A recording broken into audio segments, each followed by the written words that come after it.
Hello everyone and welcome back to my Bold and Beautiful 29 YouTube channel. I hope you guys are having a wonderful day. Before we start, please hit the subscribe button and give this video a thumbs up.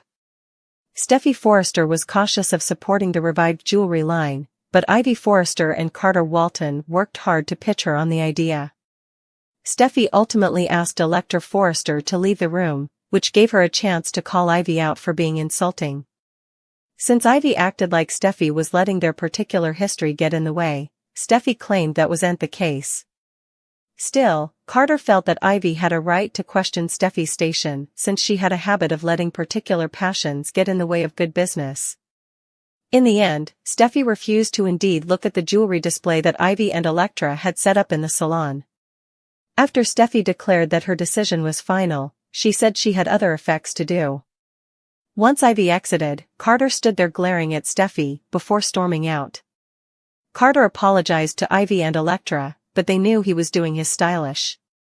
Ivy suggested they'd more clean up the display they'd set up and headed out to the salon soon after.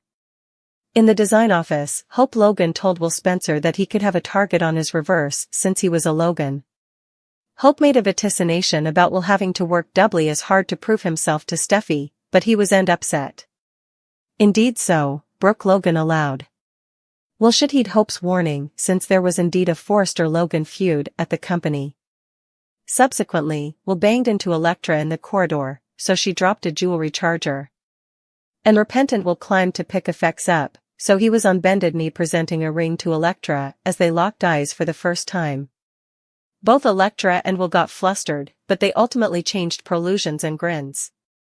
Once Electra gave Will updates on the jewelry line pitch, he allowed. That was cool.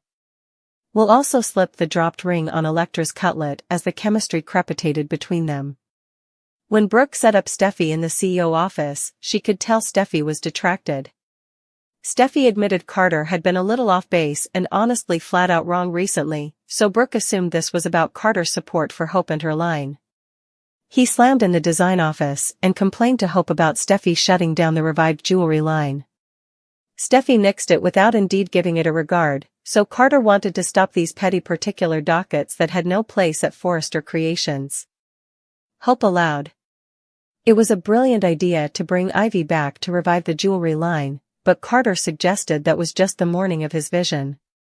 Carter wanted to bring a plethora of brands under the luxury marquee and got Hope all hyped up about how successful Forrester could be. Hope claimed Carter demanded to run with this, with or without Steffy. After Hope prompted Carter to call a meeting, she pushed him to get Eric Forrester and Ridge Forrester on board.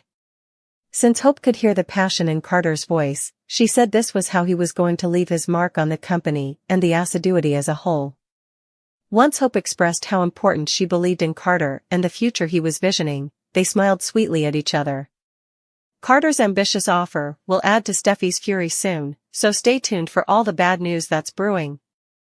We are curious about Luna Nozawa and how she's doing before bars. RJ Forrester and Zend Forrester Dominguez admitted they hadn't heard from Luna, so she's been quiet ever since she got locked up. Maybe Luna has been doing some soul-searching and indeed getting some psychiatric help. Whatever the case, it feels like a mistake for B&B to shoot Luna off-screen and just move past everything that happened. The show could get some redundant drama out of the situation if they let Luna have some captivity visits at some point. Poppy Nozawa still loves her son, despite all the chaos she caused, so let's stopgap she's visiting Luna and making progress in mending their relationship ever. Perhaps Poppy could eventually reach out to Steffy Forrester and admit that Luna would like to see her. That could leave Steffy upset about Luna's motives for summoning her. Steffy might find Luna's request rather mysterious and wonder if she should really face her prisoner or just move on with her life. Still, curiosity might lead Steffy to pay Luna a captivity visit ultimately. Still, Luna could admit she asked Steffy there so she could apologize for the whole hijacking failure, if they eventually come face to face. Luna might contend that she lost her way for a while and promise she's married to getting the help she needs now. Since Steffy is John Finnegan's woman, Luna might contend she's so sorry for hurting her and filling her kinsman with so important fear. Steffy would have decomposed in that apartment structure obliteration if Luna's plan had paid off. Of course, we can't forget all the maternity test tampering and poppy framing Luna did, nor can we ignore the fact that she excluded both Tom Starr and Paul Hollis-Hollister. Luna did some really meddled up stuff, so Steffy may not buy her penitent act if she offers one. Steffy deserves a chance to give Luna a piece of her mind, and no bone would condemn her for being skeptical if Luna insists she's turned over a new splint. Part of Steffy might sweat that Luna is working some new angle and potentially conniving her freedom. Luna might get off the hook if her counsel argues she had internal health issues that have been sorted out. Maybe Luna could get transferred to a psychiatric installation for important shorter judgment and also score her release.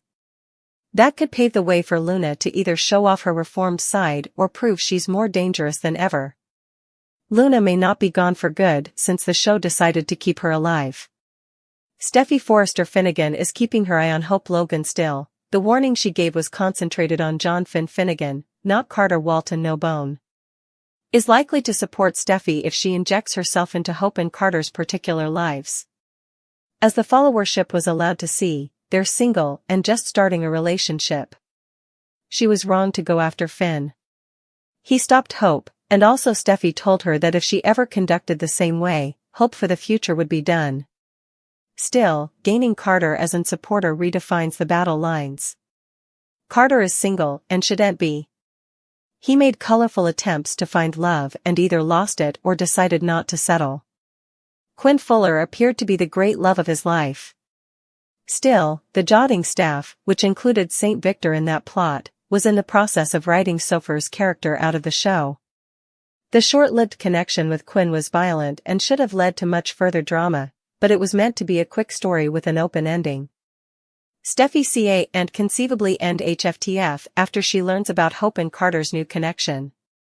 She'll want to, but everyone's better business instincts should stamp Steffy's particular nausea for Hope. Wood's character was set up in a power share with her father. Together, she and Ridge Forrester run the day-to-day operations at Forrester. They've valued Carter's input to date, with Ridge also considering him his stylish friend. Steffy trusts him as well. Still, the soon-to-be-revealed link to Hope will beget Steffy to change her view. That will surely bother Carter and produce pressure inside Forrester Creations, especially as it relates to his idea to have Hope come a lead model for her line like Brooke Logan is for Brooke's bedroom. Hope was deceived in wanting to prove a point to Steffy by stealing her hubby. That trouble failed because Finn is in love with his woman. Cherishes the family they've created, and is also a decent Joe. Steffy won't have an adulatory leg to stand on if she tries to hang Hope or undercut her character. A boomerang is likely to do, impacting Steffy's status. While Wood's character won't lose her title, the Forrester Creations brain trust will see Steffy in a different light. Hope needs to calculate her link to Carter but will realize that this is a way for her to seek happiness and reclaim her business character with his help, anyhow of how Steffy responds.